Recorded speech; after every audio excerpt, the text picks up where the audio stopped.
Diretamente do Brasil, Brasília, Distrito Federal. Quem vos fala, mestre Dinho, trazendo sempre informações na palma da sua mão, com notícias de utilidade pública, nacional e internacional. O mestre Dinho, eu quero aqui, antes de iniciar esta live, eu quero falar sobre o Pix do juiz Oscar Aníbal Chapan. Pix, Oscar Aníbal Chapan, @gmail.com. Repito, Oscar Aníbal Chapan, @gmail.com. Está na descrição desse vídeo. Hoje, dia 1º de abril de 2026. Já está identificada a falsa identidade Luiz Inácio Lula da Silva, espião do Orcrim, Foro de São Paulo, Grupo de Puebla. Ele, com os seus aliados, uma estrutura financeira estabelecida pela Europa, vários membros da OTAN e da NATO, a Alemanha e também a Índia, e também a Rússia e a China, querem se estabelecer no Brasil, também a Norte-Coreia, a Turquia e o Irã. As tropas da Guarda Revolucionária foram todas dizimadas, exterminadas no Irã. Todos os quartéis da Guarda Revolucionária foram todos reduzidos a cinzas. A infraestrutura do Irã já não existe mais e o povo se encontra já nas ruas comemorando. Já mandamos as tropas de Israel, as tropas americanas e também do conglomerado árabe saudita, do Catar e todos os integrantes do mundo árabe contra esse falso profeta, esse falso teocracia que é exterminador do ventre muçulmano, exterminador de muçulmanos. São terroristas. Então todos eles vão ser passados pela espada de Alá.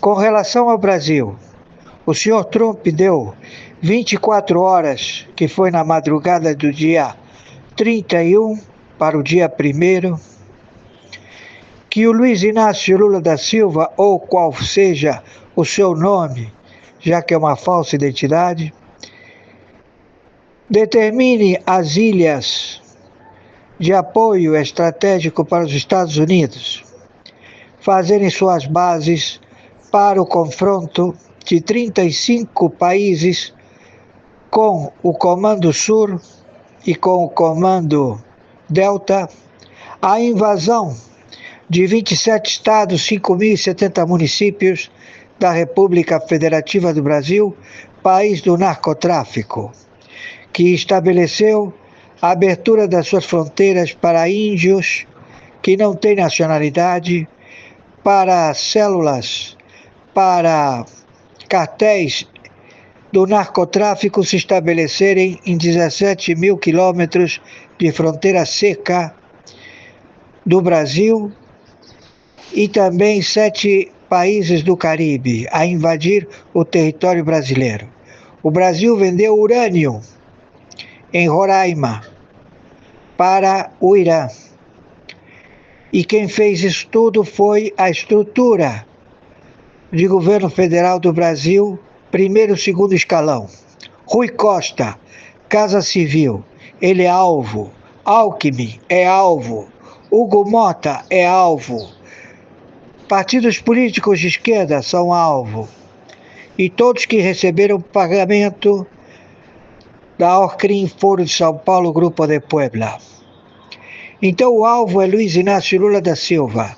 Hoje, ele vai ser extraído do Brasil.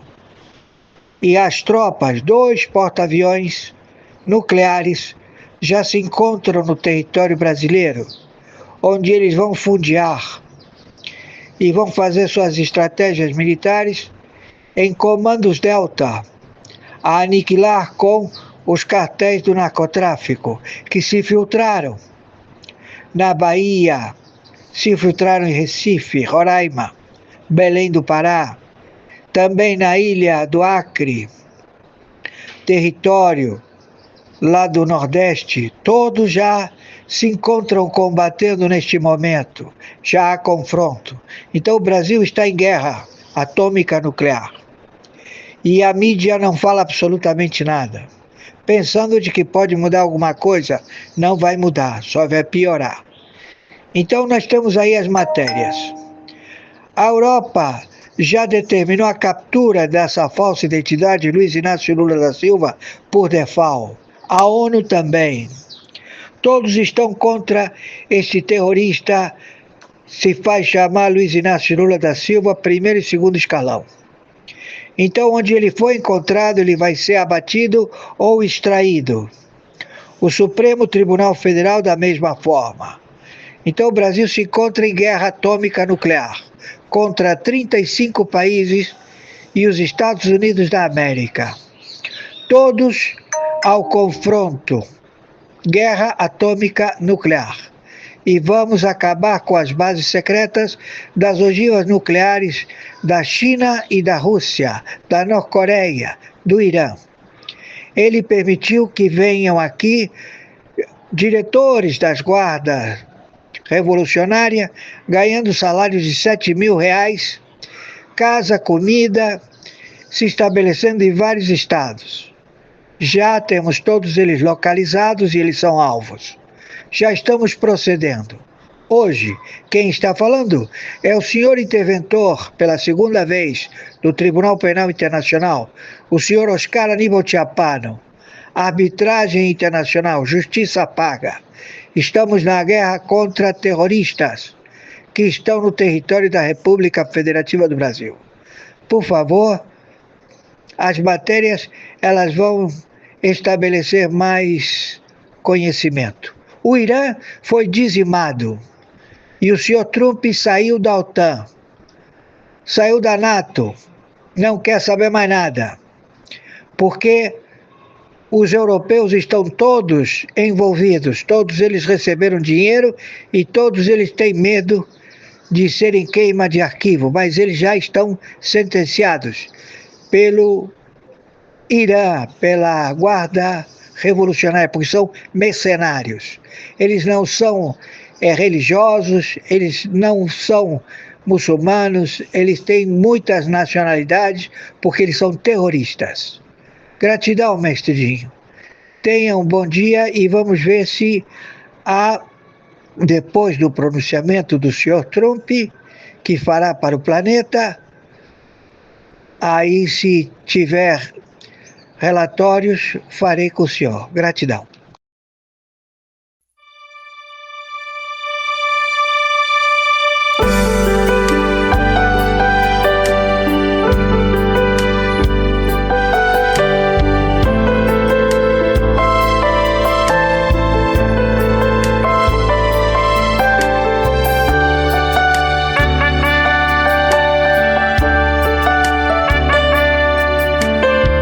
Urgente, Trump lança um golpe fatal a partir de Mar-a-Lago. Lula é forçado a entregar ilhas, em 24 horas decisivas. O céu de Brasília é rasgado pelo estrondo de caças furtivos. Sobre a mesa do presidente Lula, uma carta secreta de Trump contém apenas uma linha escrita à mão, em tinta vermelha intensa. O jogo acabou, entregue as ilhas ou enfrente a destruição. Trump não faz mais rodeios. Em uma declaração pública transmitida internacionalmente, ele afirma que o que mais aprecia no Brasil é a submissão daqueles que ousam desafiar a nova ordem. Um ultimato sufocante é imposto. Dentro de 6 horas, se as ilhas estratégicas não passarem ao controle dos SA, todo o arsenal de armas quentes, ogivas hipersônicas nunca antes reveladas, será utilizado para destruir qualquer defesa. No solo, a situação saiu do controle. Lula, em uma última tentativa de evacuação sob escolta de sua guarda de elite, cai em uma emboscada. Disparos ecoam intensamente pela floresta. Encurralado em um bunker subterrâneo secreto, Lula enfrenta o colapso ao seu redor, enquanto explosões fazem a terra tremer. Do outro lado do oceano, Trump observa da sala de situação, com o dedo pairando sobre o botão que acionaria a segunda onda de ataques. General Alexus Grinkevich, da OTAN, alerta. Rússia, China, Irã e Coreia do Norte unem forças. Eles trabalham juntos contra o Ocidente. Isso aparece claro na Ucrânia. A China banca a máquina de guerra russa. O Irã envia armas e tecnologia. Tropas norte-coreanas ficam na fronteira russa com a Ucrânia. Uma frota de petroleiros de Rússia, Irã e Venezuela financia o conflito. Navios russos e chineses patrulham juntos o Ártico. Quem ganha força e quem perde muda. Esta união reconfigura o tabuleiro global. O que acontece amanhã é mais pressão sobre a Europa. Em uma ação de sufocamento total contra os cartéis, os Estados Unidos deslocaram o porta-aviões USS Nimitz e o destroyer USS Gridley para realizar operações navais conjuntas com a Marinha do Equador contra narcotraficantes, inclusive contra facções brasileiras. A missão denominada Mares do Sul 2026 é liderada pelas Forças Navais do Comando Sul e pela 4ª Frota dos Estados Unidos, que só é acionada em casos muito específicos.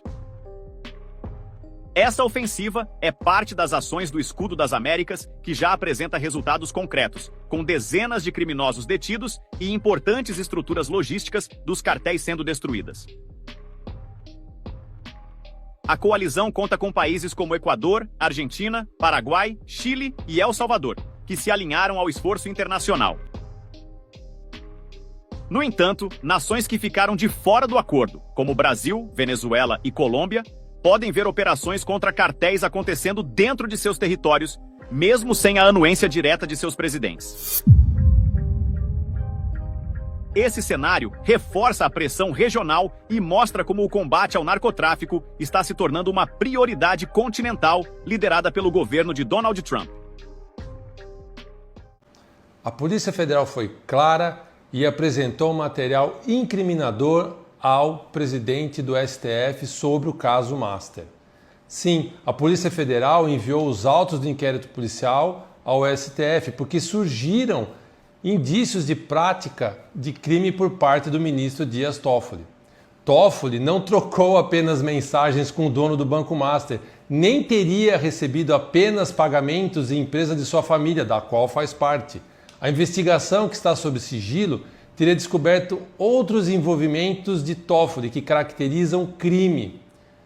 Agora, se nos fazemos a seguinte pergunta: e agora? Toffoli vai ser julgado? Vai para a papuda? Vamos aguardar os ditadores da toga falarem. De registro civil de nacimiento de Colombia, de Nicolás Maduro Moro. No puede ser. Ahí está. Por fin apareció la partida de nacimiento de Maduro. Estamos mostrando por primera vez La partida de nacimiento de Maduro. Maduro es colombiano. Colombiano de nacimiento. Con ese documento, que ya pronto va a salir la notificación oficial de la Casa Blanca diciendo que Maduro es colombiano, se da la siguiente implicación. No se quita el expediente de Maduro. Al contrario, lo que hizo el primer día que se presentó frente al juez, donde él dijo: yo soy presidente de Venezuela y debo tener derecho a la inmunidad desde el punto de vista institucional. Ya se le acabó. Va a ser juzgado como un vulgar y silvestre ciudadano normal. Corbe irale paulore ba phani tido duye ma peule ti mo mo lo te meta cho.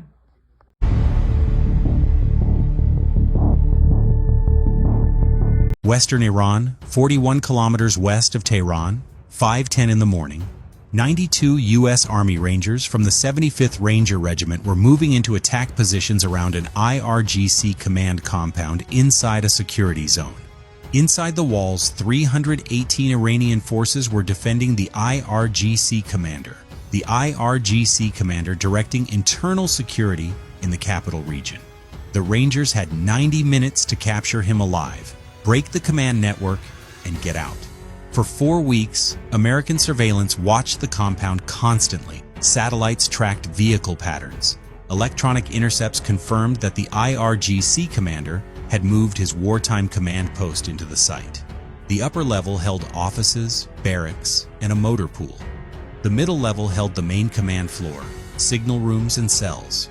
The lower level held backup generators, hardened radio nodes, and an escape tunnel. Iranian forces believed the compound could survive air attack and block any ground raid. The compound had 4 key access points. The south gate handled official traffic and armored vehicles. The west service entrance led into the motor pool and detention wing. The north tunnel led down to the generator floor and escape route. Outside, 124 Iranian forces held towers, walls, bunkers, and roadblocks. Inside, 194 more guards, signal staff, and command troops were spread across 3 levels. They had AK-74 rifles, PKM machine guns, RPG-7 launchers, 2 DSHK heavy machine guns, and 1 ZU-23-2 anti-aircraft gun. Iranian commanders believed walls, blast doors, and underground exits made the site untouchable. The U.S. Army plan split the force into 4 elements. Alpha Element, 26 Rangers, would breach the south gate, clear the main offices, and reach the command floor. Bravo Element, 22 Rangers, would break through the west service entrance, seize the motor pool, and cut the detention wing. Charlie Element, 20 Rangers, would enter through the north tunnel, secure the generator level, and block the escape route. Delta Element, 24 Rangers, would hold the outer roads, destroy heavy weapons, and stop reinforcements. If this mission is already pulling you in, hit the like button right now. Drop a comment and tell me this. Does that ZU-23-2 get a shot off before the Apaches wipe it out? And if you want more high-pressure missions like this, subscribe now, because this channel is built for moments exactly like this. Now back to the mission. The Rangers carried M4A1 SOP Mod 2 carbines, MK18 CQBR carbines, MK48 Mod 0 machine guns, M249 SAWs, MK11 Mod 0 rifles, Javelin missiles, AT-4 launchers, C4, shaped charges, and thermite. At 5:10, the assault began. 2 AH-64 Apache helicopters crossed the ridge and fired AGM-114 Hellfire missiles into the outer defenses. The first missile destroyed the ZU-23-2 near the south gate. The second hit a tower above the west wall, where Delta Element opened fire at the same second. MK-11 Mod 0 rifles dropped sentries on the north road. M240B machine guns swept the east guard posts. Iranian forces were hit from 3 directions before warning spread. Some men ran toward the inner yard. Others fired blind into the slopes. A Carl Gustav M3 smashed the first DSHK position on the west corner. An AT-4 tore through a bunker covering the north tunnel. Within 4 minutes, the outer line was breaking. At 5:14, Alpha Element crossed the last 80 meters to the south gate. Iranian forces behind concrete barriers opened with AK-74 rifles and a PKM machine gun. Alpha dropped low and answered with MK-18 CQBR fire and a MK-48 Mod 0. A Ranger breacher sprinted forward under cover and fixed a shaped charge to the gate lock. The blast snapped the left leaf inward, and Alpha threw grenades through the opening and rushed into the vehicle checkpoint. 5 Iranian defenders were killed inside the first lane. 3 more pulled back toward the admin block. A wounded guard tried to swing the inner barrier shut. A Ranger shot the control box. The barrier stopped halfway. Alpha pushed through at once. Bravo Element hit the west service entrance. The steel door there was sealed behind 2 parked trucks. Iranian forces fired down from a repair bay with AK-74 rifles and 1 RPG-7. Bravo answered with M249 SAW bursts and M4A1SOPMOD-2 fire. A breacher laid deck cord under the nearer truck axle and blew it aside. Another Ranger pressed C4 on the lower hinge plate. The charge blew the door wide enough for 2 men at a time. Bravo rushed through the smoke and cleared the first workshop in 90 seconds. The motor pool alarm began sounding across the compound. At 5:18, Charlie Element reached the north tunnel after the hardest climb. The path was covered by wire and a low concrete shelter. PKM rounds snapped across the rocks. Charlie went prone behind retaining walls. A breacher laid a linear charge through the wire and detonated it. Charlie surged uphill at once. One Ranger fired an AT-4 into the shelter. The roof collapsed. Another breacher fixed a shaped charge on the tunnel door and blew it inward. Charlie entered before the dust cleared. 10 minutes into the operation, the battle had split into 3 fights inside the compound and 1 outside.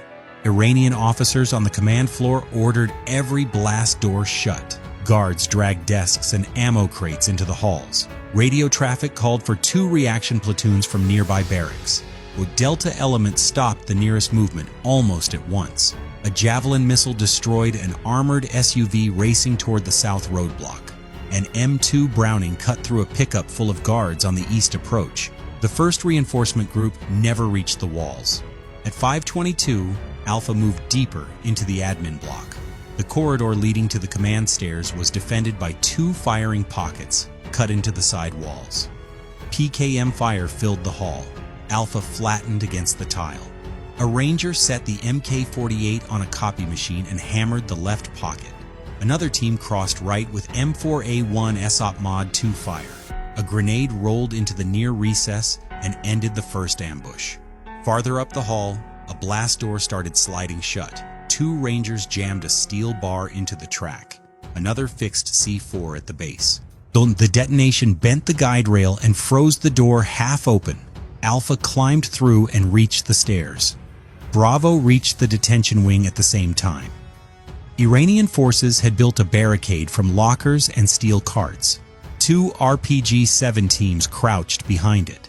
The first rocket struck the ceiling and filled the passage with dust.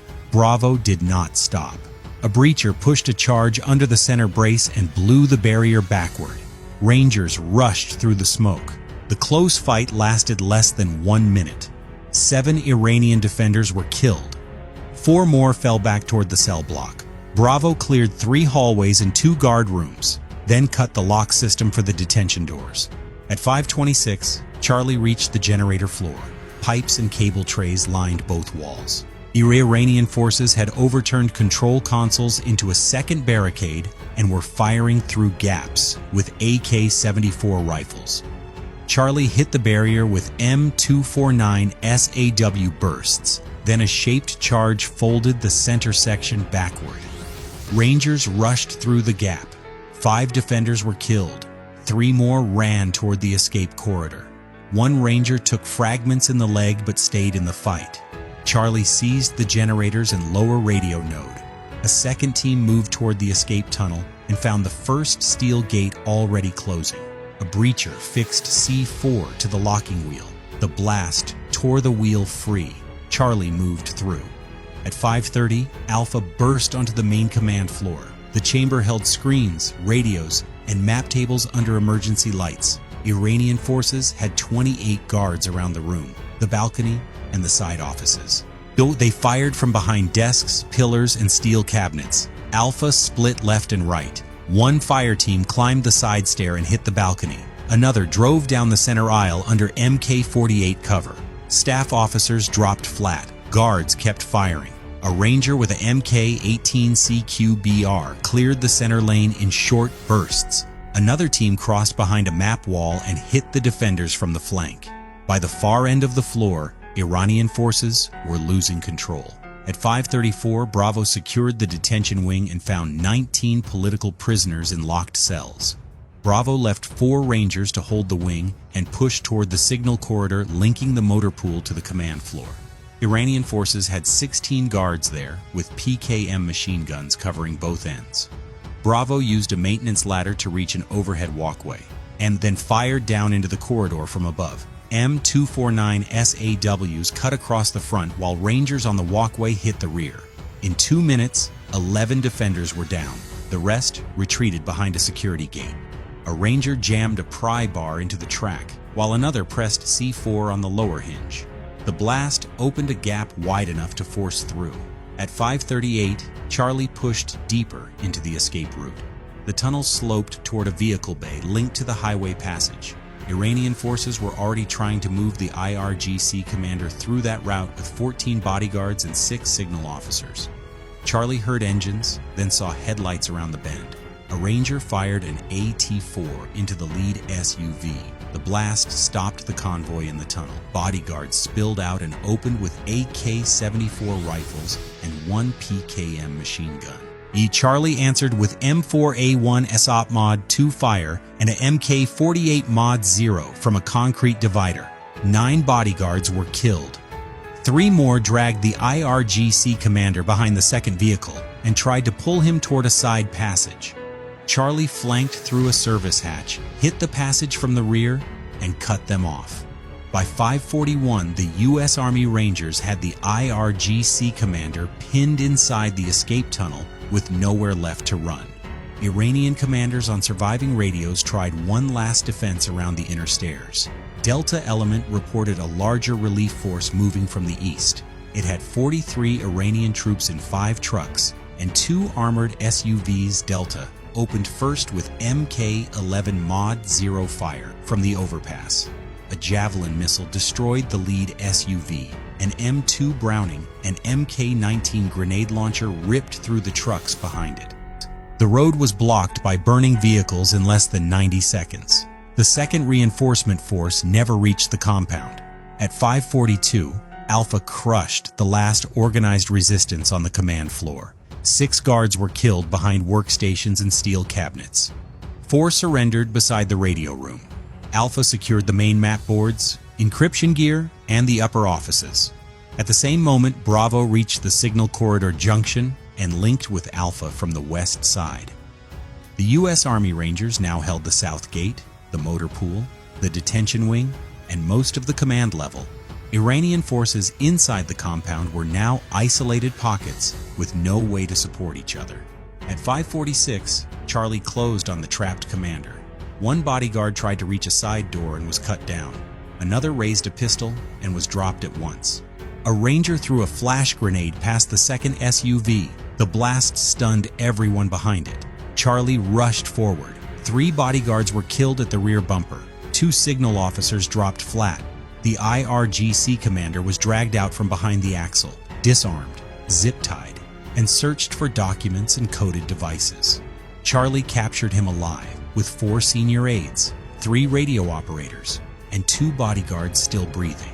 The Rangers also seized laptops, phones, encrypted radios, and map cases from the escape convoy. By 5:50, all main objectives were in U.S. Army hands. The IRGC commander was secured.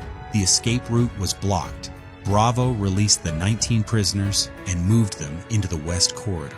Alpha collected hard drives, printed orders, and call logs. Where Charlie shut down the lower radio node and placed thermite on backup servers and code storage cabinets. Delta owned the roads and walls outside the compound. Iranian forces made one last attempt to push in from the east service lane at 5:54. 29 troops moved under PKM cover toward the breached west entrance. Delta hit them from the flank with MK-11 Mod 0 fire. Bravo joined from the workshop doorway with M4A1 SOPMOD, 2 carbines and a M249 SAW. Crossfire shattered the attack in under 2 minutes. 8 Iranian soldiers were killed.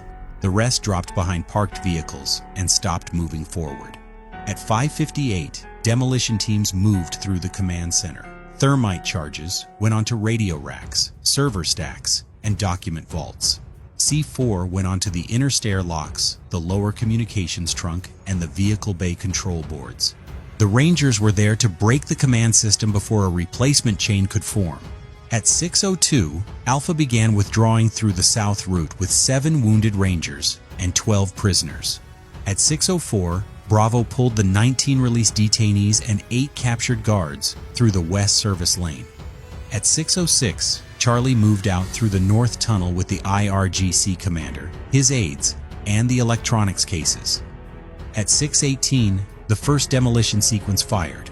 Thermite burned through the server racks and radio boards. C4 shattered the lower switching room and dropped debris across the escape lane. Smoke pushed from the north tunnel vents. Flames rose from the west workshops. Secondary blasts rolled through the motor pool.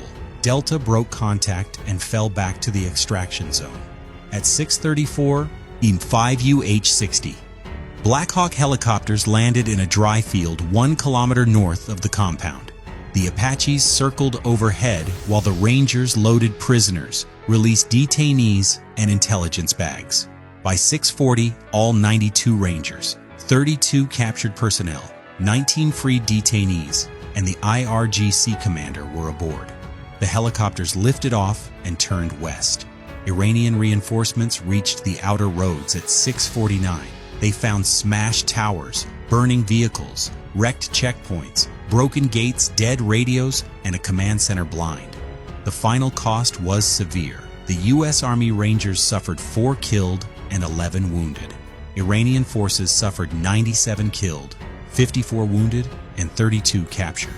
The Rangers destroyed 1 emergency command center, 2 radio nodes, 1 motor pool, 7 vehicles, 2 DHK heavy machine guns, 1 ZU-23-2 anti-aircraft gun, Iran communications and security systems valued at about $212 million. Iran believed the IRGC commander could direct the fight from a hardened compound and survive any raid long enough for relief forces to save him. What happened instead was faster and simpler. In 90 minutes, U.S. Army Rangers cut the roads, broke the defenses, captured the commander, and erased the command network that held the district together. Sometimes the strongest defense is not enough when U.S. Army Rangers decide it needs to be taken. O que você vai ver hoje não está nas manchetes tradicionais. O silêncio que pairava sobre Brasília acaba de ser quebrado por um estrondo que ecoa em todos os quartéis do país. Enquanto muitos dormiam, ordens diretas foram assinadas e as Forças Armadas foram colocadas em prontidão máxima. Mas a pergunta que não quer calar, e que os grandes portais estão tentando abafar, é uma só. Por que agora? Seja muito bem-vindo. Eu sou o Criador, e o que eu vou te revelar nos próximos minutos é o resultado de uma apuração minuciosa sobre um esquema que acaba de vir à tona, envolvendo altas cúpulas e decisões que podem mudar o rumo do país ainda esta semana. Você já percebeu que o clima mudou? Que a movimentação nos bastidores do poder não é mais a mesma? Existe um nervosismo latente nos corredores do Congresso. E a razão para isso atende por um nome que o governo esperava manter sob 7 chaves. Estamos falando de uma operação que não foi planejada ontem, mas que precisou ser antecipada por causa de um vazamento inesperado. Nos últimos dias, documentos confidenciais começaram a circular em grupos restritos. Informações que ligam diretamente o acionamento das tropas a uma investigação de desvio de conduta e segurança nacional que pouca gente teve coragem de tocar até agora. O que está por trás disso não é apenas uma manobra de rotina. Esqueça o que te disseram sobre treinamento padrão. O que os nossos informantes e as fontes oficiais de notícias começam a desenhar é um cenário de contenção. Alguém cometeu um erro grave, e as Forças Armadas foram chamadas para evitar que esse erro se tornasse um colapso. E aqui é onde as peças do quebra-cabeça começam a se encaixar de forma assustadora. No centro deste esquema, existe uma figura que ninguém esperava ver envolvida. Uma peça-chave que, até 48 horas atrás, era considerada intocável. O acionamento imediato das Forças Armadas não foi apenas para proteção, mas sim para garantir que provas fundamentais não fossem destruídas antes do amanhecer. Mas por que o sigilo? Por que essa operação está sendo tratada como questão de vida ou morte para a estabilidade do governo? A revelação principal, aquela que está tirando o sono de muita gente grande, é que este esquema não é isolado. Ele é a ponta de um iceberg que envolve contratos milionários e uma rede de influência que se estende por órgãos que deveriam ser neutros. Para você entender a gravidade do que está acontecendo agora, precisamos voltar 48 horas no tempo. Enquanto a maioria das pessoas acompanhava as notícias superficiais, um relatório técnico do Tribunal de Contas, cruzado com informações da inteligência militar, acendeu o sinal vermelho. O que parecia ser apenas uma falha administrativa em contratos de infraestrutura e logística, revelou-se um duto de escoamento de recursos que deveria estar protegendo a nossa soberania, mas que estava alimentando contas em paraísos fiscais. O esquema funciona como uma engrenagem silenciosa. De um lado, verbas destinadas à segurança nacional e ao reaparelhamento das tropas. Do outro, empresas de fachada que ganhavam licitações com propostas impossíveis de serem cumpridas. Mas aqui está o pulo do gato. Esse dinheiro não estava apenas sumindo. Ele estava sendo usado para financiar uma rede de influência que tentava blindar certas figuras políticas de investigações futuras. É por isso que as Forças Armadas foram acionadas com essa urgência. Não se trata apenas de patrulhamento.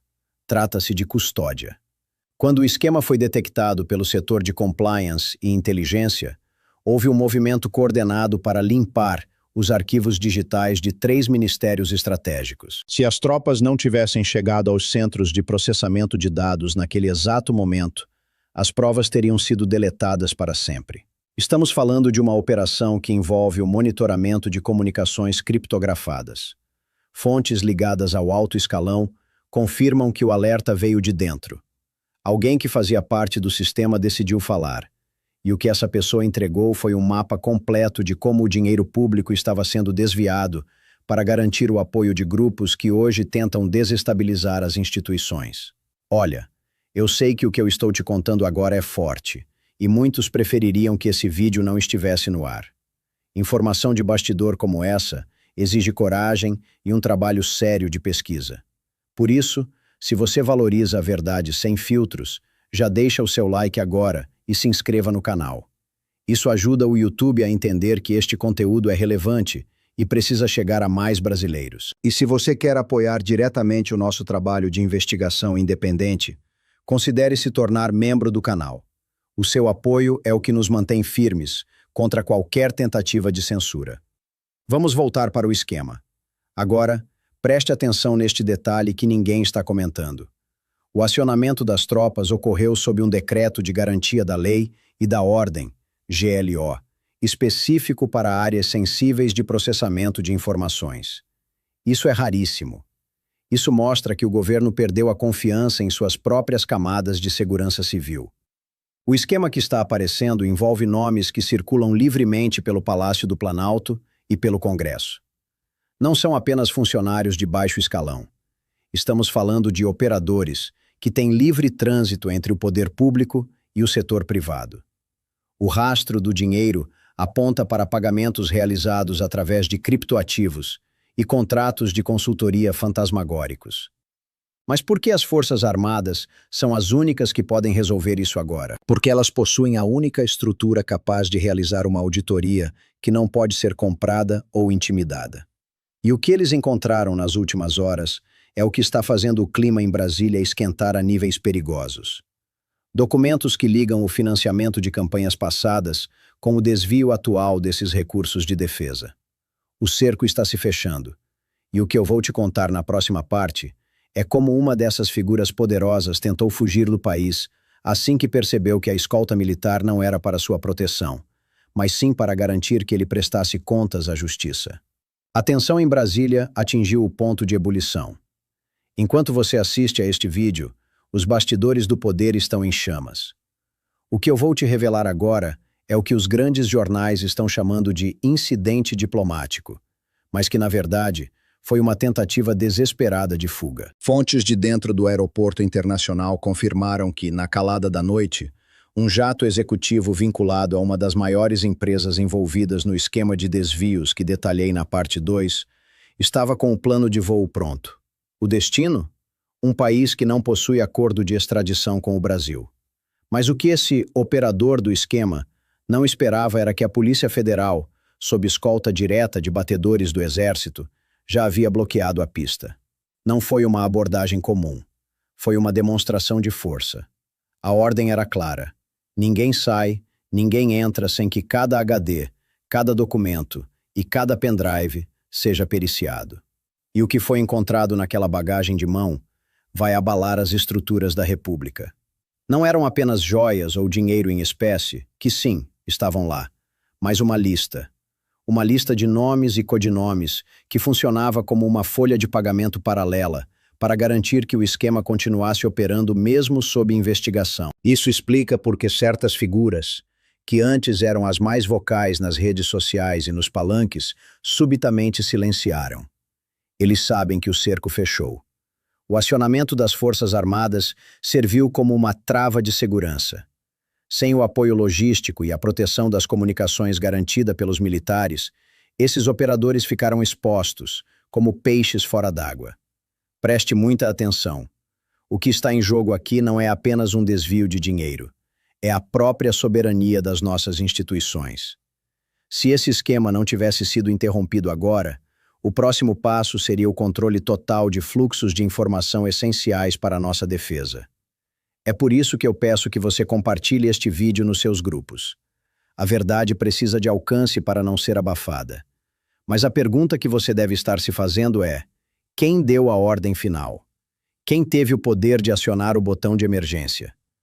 Os documentos recuperados no hangar apontam para uma coordenação que vai além de um simples ministério. Existe um núcleo duro que estava monitorando esse esquema há meses, esperando o momento exato em que todos os envolvidos estivessem reunidos em um único movimento financeiro.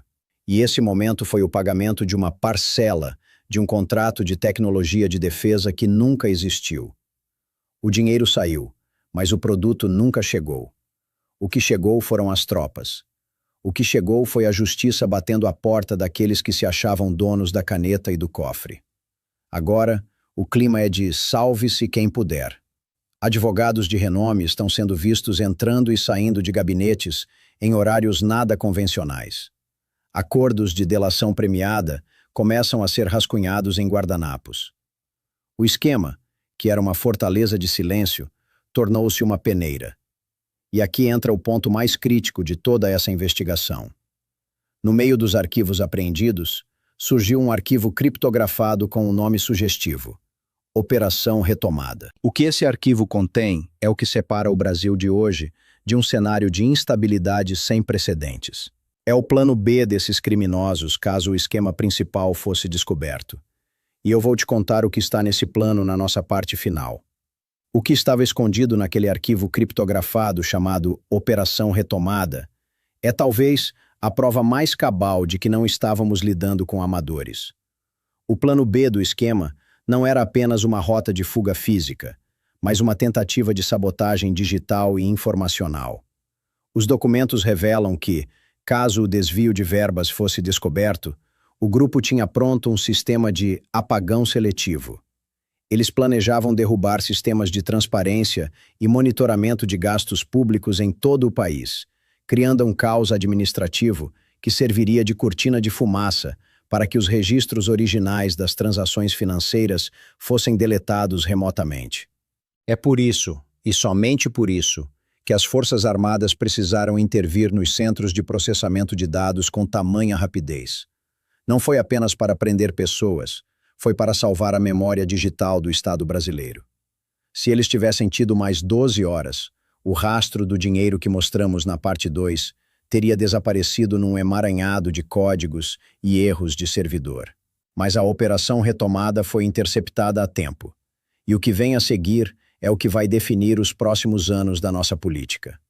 Fontes seguras indicam que o material apreendido já está sendo processado por uma força-tarefa conjunta. O impacto disso será uma limpeza em setores que muitos consideravam intocáveis.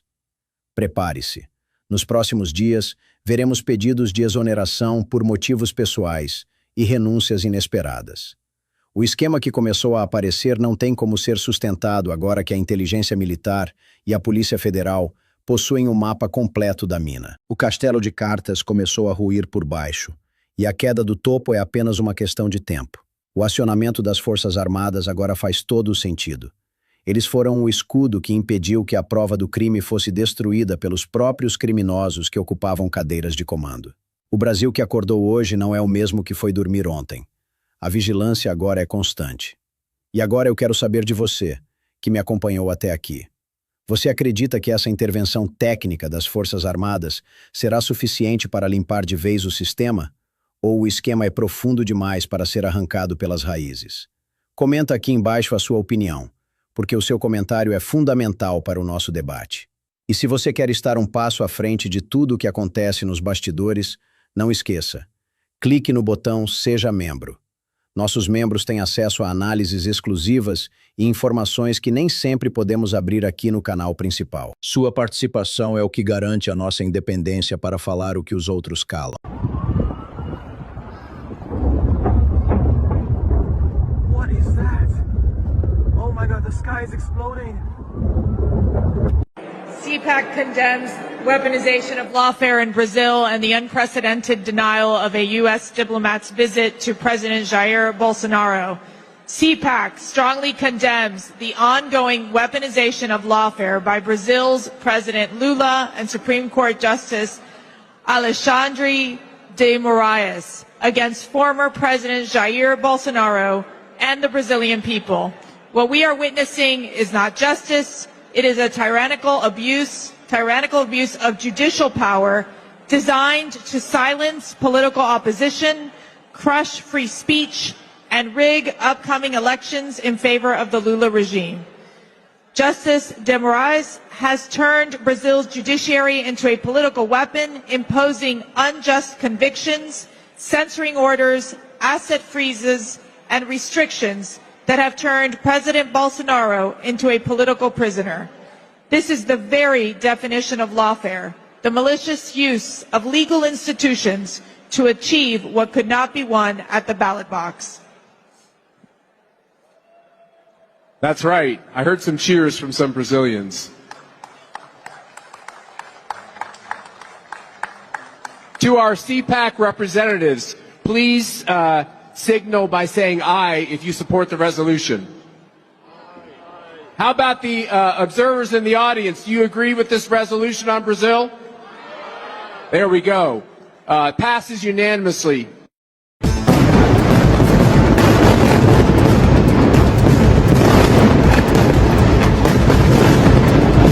Fuerte mensaje del secretario general de la OTAN, Jens Stoltenberg. La máxima autoridad de la Alianza Atlántica señala de que la OTAN está lista, está preparada con toda su capacidad activada para un eventual conflicto bélico con Rusia. Es en ese contexto que Stoltenberg sigue llamando a todos los aliados de la OTAN que se siga enviando armas y municiones a Ucrania, que lucha por su libertad y soberanía. Stoltenberg además señala de que Rusia nunca ganará la guerra a Ucrania, ni mucho menos a la OTAN. Pero a ver, escuchemos este fuerte discurso de las últimas horas. Queridos aliados, representantes de los medios de comunicación y ciudadanos del mundo, hoy nos reunimos en un momento crucial para la seguridad y estabilidad en Europa y en el mundo. Como secretario general de la OTAN, es mi deber abordar los desafíos que enfrentamos con claridad y determinación. En los últimos días, hemos sido confrontados con informes alarmantes sobre la situación en Ucrania. Las palabras "a los ucranianos no se les acaba el coraje, se les acaban las municiones" resuenan en nuestros oídos como un llamado urgente a la acción. Es evidente que la situación en Ucrania requiere nuestra atención inmediata y nuestra solidaridad inquebrantable. La Alianza Atlántica se encuentra en un momento crucial de su historia. Nos enfrentamos a una serie de desafíos sin precedentes, y es nuestra responsabilidad como aliados estar a la altura de las circunstancias. En este sentido, es urgente que intensifiquemos nuestros esfuerzos para apoyar a Ucrania en su lucha por la libertad y la soberanía. Como han señalado muchos de ustedes, la entrega de municiones y armas a Ucrania es una prioridad absoluta en este momento. No podemos permitirnos que los ucranianos se queden sin los recursos necesarios para defenderse ante la agresión rusa. Es por eso que insto a todos los aliados de la OTAN a que intensifiquen sus esfuerzos y aumenten el envío de armas y municiones a Ucrania de manera inmediata. La situación en Ucrania también nos recuerda la importancia de mantenernos preparados para un posible enfrentamiento bélico directo con Rusia. Si bien seguimos comprometidos con la vía diplomática y la resolución pacífica de conflictos, debemos estar preparados para defender nuestros valores y nuestra seguridad colectiva en caso de una escalada de la situación. La OTAN está plenamente preparada y fortalecida para hacer frente a cualquier amenaza que pueda surgir, especialmente en Europa del Este y en el Mar Negro, donde las tensiones se encuentran en su punto más álgido. Nuestra alianza ha demostrado una y otra vez su capacidad para adaptarse y responder de manera efectiva a los desafíos que enfrentamos, y estamos más determinados que nunca a defender nuestra seguridad colectiva y nuestros valores fundamentales frente a cualquier agresión externa. Nos encontramos en un momento crucial de la historia, donde la paz y la estabilidad en la región están en juego. La OTAN está lista para actuar con rapidez y contundencia ante cualquier intento de desestabilización por parte de Rusia u otros actores hostiles.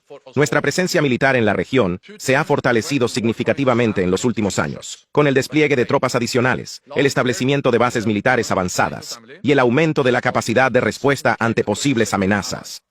Además, hemos intensificado nuestras operaciones de vigilancia y patrulla en el Mar Negro para garantizar la libre navegación y la seguridad de nuestras fronteras marítimas. Nuestros aliados en la región pueden estar seguros de que la OTAN está comprometida a defender su integridad territorial y su soberanía, y no vacilaremos en tomar las medidas necesarias para protegerlos. En este sentido, reitero que la OTAN no busca el conflicto, pero estamos preparados para responder con determinación y firmeza si es necesario. Nuestra prioridad es preservar la paz y la estabilidad en la región, pero también estamos conscientes de la importancia de mantenernos alerta y preparados para cualquier eventualidad. La OTAN está plenamente comprometida a defender nuestra seguridad colectiva y nuestros valores comunes frente a cualquier amenaza que pueda surgir. Estamos listos para hacer frente a cualquier desafío que se nos presente y para asegurar un futuro seguro y próspero para todos nuestros ciudadanos y aliados. En este sentido, reitero enfáticamente que la OTAN no busca ni desea el conflicto. Nuestra alianza se ha dedicado durante décadas a promover la paz y la estabilidad en la región euroatlántica, y continuaremos haciéndolo de manera decidida. Sin embargo, debemos ser claros. Si Rusia o cualquier otro actor externo intenta socavar la seguridad de Ucrania o de los países miembros de la OTAN, nos verán unidos y listos para defender nuestros intereses y valores compartidos. Es importante destacar que Rusia nunca ganará una guerra contra Ucrania ni contra la OTAN. La historia nos ha enseñado que la agresión y la expansión territorial solo conducen al aislamiento y a la condena internacional. La OTAN está firmemente comprometida a apoyar a Ucrania en su lucha por la soberanía y la integridad territorial, y no vacilaremos en tomar todas las medidas necesarias para garantizar su seguridad y protegerla de cualquier amenaza externa. Nuestra alianza cuenta con los recursos, la capacidad y la determinación para enfrentar cualquier desafío que se nos presente. Estamos preparados para responder con firmeza y contundencia ante cualquier acto de agresión, y nuestras Fuerzas Armadas están listas para defender nuestras fronteras y nuestros valores comunes. Al mismo tiempo, seguimos abiertos al diálogo y a la diplomacia como medios para resolver las diferencias y evitar una escalada de tensiones en la región.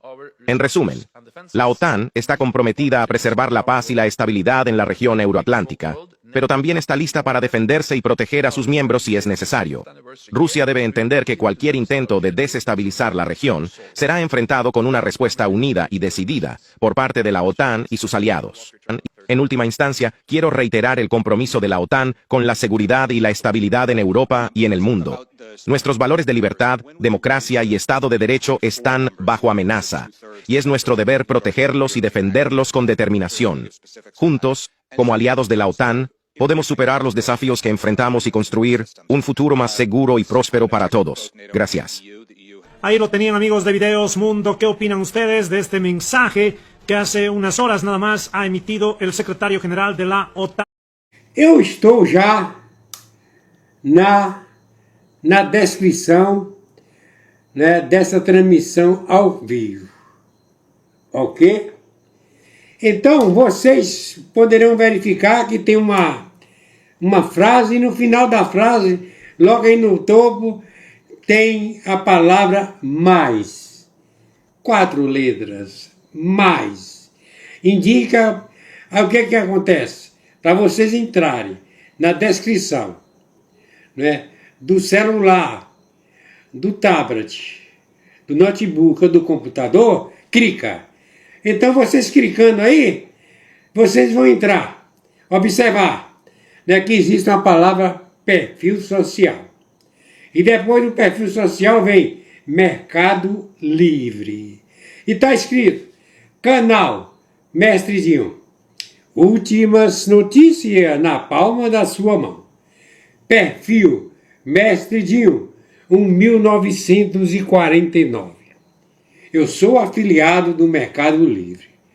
E é por isso que eu estou aqui aproveitando essa oportunidade para falar com vocês que tem promoções. Promoções. Eu, como afiliado do Mercado Livre, eu coloquei aí, abaixo da palavra promoções, promoções 2 pontos, tem aí o link. Todo mundo sabe o que é o link. O link do Mercado Livre. Você clica no Mercado Livre aí, nesse link do Mercado Livre.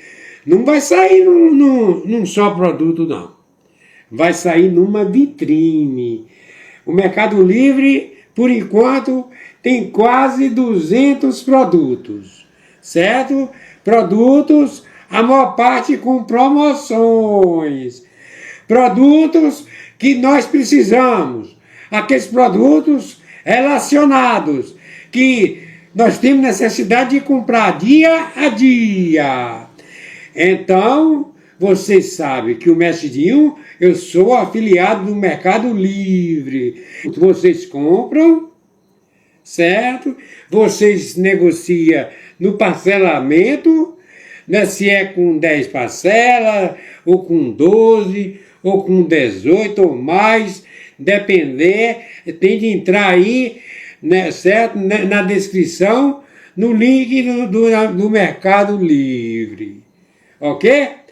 E, descendo, certo? Eu também sou afiliado do Shopee. Tem assim, vitrine do Construa Civil Mestre Dinho.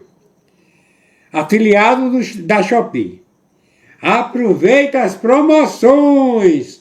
Mais de 500 produtos do afiliado do Shopee Mestre Dinho. Construa Civil Mestre Dinho.